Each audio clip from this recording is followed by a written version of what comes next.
Week 6 of the NFL season is complete, and while your fantasy scoring may have been a mess, at least we've got some waivers. So we're going to dive in. Again, we use a 50% rostership threshold on Sleeper.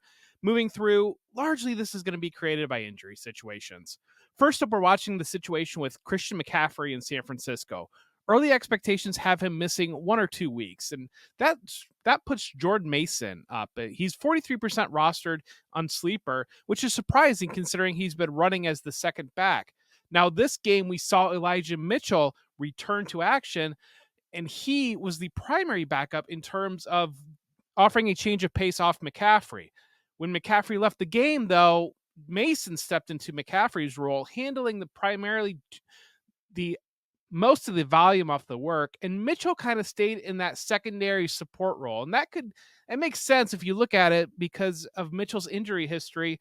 The 49ers might be more comfortable leaving him as that change of pace or perhaps ramping him up. But for immediate fill-in, Jordan Mason is going to be the play here. So Mason is, again, available in 43%.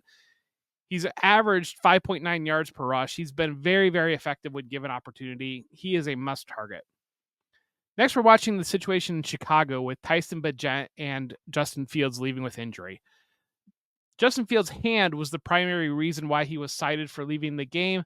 He took a lot of punishment throughout this game. The Vikings blitzed him. The Vikings hit him often, and it was ultimately the hand that knocked him out. Earlier reports say he had trouble gripping a football, so we will monitor that throughout the week. But as we always do in deep and 2-quarterback and super flex leagues, we're always grabbing the quarterback that's going to step up, and that is Tyson Bagent. 16% sleeper rostership. He's an undrafted rookie from Shepherd University, won the backup job in camp. He was efficient, if a bit. He had 2 major turnovers that ended up costing the game. One was a fumble that was returned for touchdown that provided the ultimate margin of victory. Next was an interception later in the game that really sealed the afternoon for the Bears, but he did go 10 for 14, and he did involve DJ Moore, which is what we're really hoping for out of this offense. For whatever backup situation we might have, that DJ Moore can still get supported a bit for that fantasy production he has turned out so far. We're watching the Garrett Wilson injury situation with the New York Giants, but one of the players I want to watch is Xavier Gipson. He's 5% sleeper rostered. He got involvement in this game with an 18-yard end around. His explosion shows up on tape. And if you look at Wilson out of that lineup, I mean, they have Randall Cobb. Mecole Hardman's been talking about potential trade options. Alan Lazard would step in as the number one receiver. It's going to be a mess of production looking for people to step up. And Gipson, for our purposes, especially in dynasty purposes, is a late round roster add to hopefully he grows into a bigger role. Another injury situation in San Francisco was Deebo Samuel. Now, we've seen this offense function without Brandon Ayuk in week 3, and what happened there was Ronnie Bell stepped into that role. Well, this time Ray McLeod was the replacement for Deebo Samuel, and if you think about this on a fundamental level, Ronnie Bell is more of a downfield receiver who would kind of flow naturally into that Brandon Ayuk role, whereas Ray McLeod is the team's primary returner, the ability to work with the ball after the catch, the ability to work on end arounds, those types of Deebo Samuel plays that we've frequently seen. And so Ray McLeod enters the radar in deep leagues. He's 4% sleeper rostered. We're talking about the deepest of leagues, and if you're really desperate, but with 6 teams on bye in this upcoming week 7, you might be very desperate.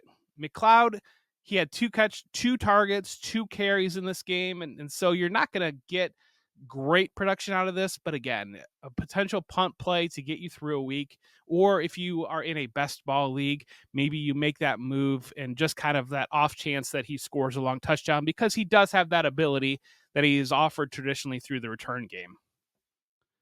In Jacksonville, Brenton Strange really had a breakout game. He's a second-round rookie, and he's only 35% sleeper rostered in the deep leagues that we're looking at. So he's an interesting add because the Jaguars have been defaulting to running 12 personnel with 2 tight ends quite a bit, kind of rotating Strange and Luke Farrell opposite of Evan Ingram. In this game, Strange had 2 catches, 37 yards, and a touchdown. He is a more natural receiver than Luke Farrell, but he kind of profiles more into that Evan Ingram type role. The Jaguars taking him in the second round is obviously some level of backup plan should Ingram leave in free agency or anything happen with him, as they ramp Strange up, that is going to be an interesting to watch. And if you have available roster spots and he's available in your league, he's a player to target because he does profile to be more of that receiving tight end, and we did see him produce well this past week. The offensive situation in New England is a mess and hasn't gotten much better, although they did finally score a touchdown the first time in 10 quarters.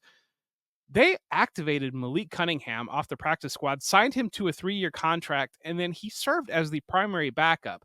He saw some involvement in the receiving game as a receiver and a couple snaps that he was sacked on. But this is an interesting play because while Mac Jones did complete more of his passes this week and he was only intercepted once, the struggles there are there on Jones. And so this offense, as the season gets away from this team, is going to be looking for options. If Malik Cunningham is the starting quarterback for the New England Patriots in deep leagues, in 2-quarterback leagues, in superflex leagues, his athletic profile sets him up very well to be a fantasy consideration in those types of leagues. And so, given his age, given that profile, he is a must-add when available. 46% sleeper rostered, so he's out there in a good amount of leagues. Last up is Malik Willis from Tennessee. He's 44% sleeper rostered. He is the primary backup to Ryan Tannehill, came into this game, and while he was sacked 4 times and 9 dropbacks, he did complete 4 of 5 passes and then ran another 4 times for 17 yards. He, again, is another player that has that dual threat profile, and we saw him last year struggle in his rookie year. Hopefully he's figured some things out there, and he did move the team down the field for potential touchdown to keep them in the game. They did end up with a field goal. They needed an onside kick. They did not get. But that is one to watch there. Malik Willis, 44% sleeper rostered as the primary backup to Ryan Tannehill. Watching that Tannehill injury situation again in deep superflex and 2-quarterback leagues. Thank you again for joining me.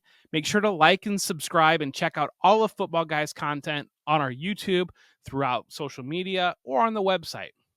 Good luck this week.